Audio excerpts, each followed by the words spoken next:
2024 లేదా 25లో డిగ్రీ లేదా బీటెక్ చదివారా? సాఫ్ట్‌వేర్ జాబ్ కోసం ఎదురు చూస్తున్నారా? అయితే కోడ్ జ్ఞాన్ 100 డేస్ కోర్సులో చేరండి, జాబ్ సాధించండి. ఎవరికైనా ప్రతి స్టూడెంట్‌కి ఉంటుందని ఆన్ యావరేజ్ 5 ఎల్‌పీఏతో స్టార్ట్ చేద్దాం అనుకున్నటువంటి వాళ్ళు ఉంటారు.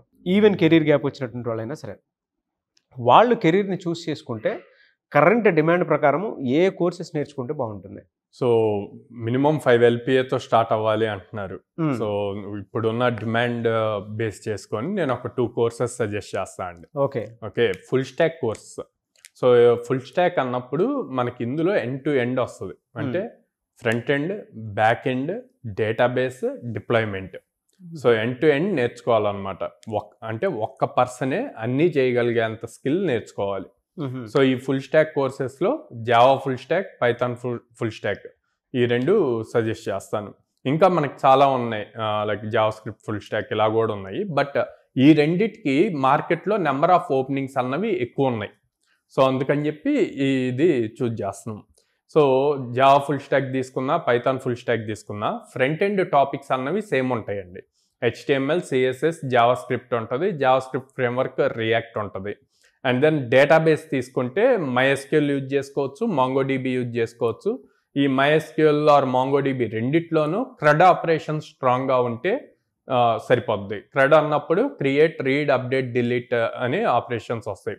మీరు ఎట్లాంటి అప్లికేషన్ తీసుకున్నా, మీరు వెబ్సైట్స్లో ఏది చూజ్ చేసుకున్నా ఈ 4 మీదే మొత్తం వెబ్సైట్ రన్ అవుతుంది. సింపుల్ ఎగ్జాంపుల్ తీసుకుంటే కనుక, మీరు ఒకవేళ మీకు ఒక షాప్ ఉంది, మీరు అమెజాన్లో ప్రోడక్ట్ లిస్ట్ చేయాలి. అప్పుడు ఏం చేస్తారు? అకౌంట్ క్రియేట్ చేస్తారు. క్రియేట్ చేశాక లోపలికి వెళ్ళి మీ దగ్గర ఉన్న ప్రొడక్ట్స్ని దాంట్లో అప్డేట్ చేస్తారు. అవునా? యూజర్ ఇప్పుడు మీరు ఇచ్చిన దాన్ని నేను పర్చేస్ చేయాలి, ప్రొడక్ట్స్ ఏవో పర్చేస్ చేయాలి. నేను అక్కడికి వెళ్ళి ల్యాప్టాప్ అని సెర్చ్ చేస్తాను. ల్యాప్టాప్ అని సెర్చ్ చేసినప్పుడు ఏదైతే డిస్ప్లే అవుతుందో దాన్ని అంతా కూడా రీడ్ అంటారు. ఓకే గెట్ చేస్తూ ఉంటుంది అనమాట. మనం ఏదైతే సెట్ చేస్తామో అది గెట్ చేసి చూపిస్తూ ఉంటుంది. మీరు ఒక ప్రోడక్ట్ రాంగ్గా చేశారు, ఆర్ఎల్స్ నేను ఒక ప్రోడక్ట్ని సెలెక్ట్ చేసుకొని కార్ట్లోకి వెళ్ళి మళ్ళీ నా మైండ్ సెట్ చేంజ్ చేసుకొని అది వద్దు అనుకుంటా. అప్పుడు ఏం చేస్తాను? కార్ట్ నుంచి దాన్ని డిలీట్ కొడతాను. సో మీరు ఎంటైర్ అప్లికేషన్ మొత్తం తీసుకున్నా ఈ 4 ఆపరేషన్స్ మీదే జరుగుతుంది. ఈ 4 ఆపరేషన్స్ లాజిక్స్ రాయటం కోసమే బ్యాక్ ఎండ్ని యూజ్ చేస్తాం. అండ్ యూజ్ చేశాక వచ్చే డేటా మొత్తాన్ని స్టోర్ చేయడానికి డేటాబేస్ యూజ్ చేస్తాము. మనం యూజర్ కనిపించడానికి యూజర్ ఫ్రెండ్లీగా ఉండటం కోసం ఫ్రంట్ ఎండ్ యూజ్ చేస్తాం. సో ఓకే బిల్డ్ చేశాక దీన్ని ఒక సర్వర్లో డిప్లాయ్ చేస్తాం. అప్పుడు ఒక URL వస్తుంది. ఈ URL మీరు ఎవరికైనా పంపించండి, ఈ ప్రపంచంలో ఉన్న వాళ్ళు ఎవరికైనా పంపండి. వాళ్ళ దగ్గర ఇంటర్నెట్ యాక్సెస్ ఉంటే మీ అప్లికేషన్ వాళ్ళు యాక్సెస్ చేయగలుగుతారు, వాళ్ళు చూడగలుగుతారు. సో అందుకే ఇప్పుడు మొత్తం ఫుల్ డిమాండ్ అంతా ఫుల్ స్టాక్ డెవలపర్ మీద ఉంది. ఎందుకు ఫుల్ స్టాక్ డెవలపర్ మీద ఉంది? ఓన్లీ మీరు చెప్పినట్టు front end developer, back end developer, database developer ఇట్లా ఎందుకు లేదు అంటే, ఒకప్పుడు ఏ కోర్స్కి ఆ కోర్స్ ఇండివిజువల్ ఉండేదండి. ఇప్పుడు అట్లా కాకుండా ఏదో ఒక దాంట్లో స్ట్రాంగ్ అవ్వాలి, మిగతా వాటి మీద కూడా నాలెడ్జ్ ఉంటే ప్రాజెక్ట్ కంప్లీట్ చేయడానికి కానీ లేకపోతే ప్రాజెక్ట్లో టెక్నికల్గా థింక్ చేయడానికి యూజ్ అవుతుంది. సో మిగతా వాళ్ళు వర్క్ చేస్తున్నారు, బ్యాక్ ఎండ్ మీద వర్క్ చేస్తున్నారు, వేరే టీం ఫ్రంట్ ఎండ్ మీద వర్క్ చేస్తున్నారు. వాళ్ళు ఫ్రంట్ ఎండ్ డిజైన్స్ చేసి ఇతనికి ఇచ్చాడు.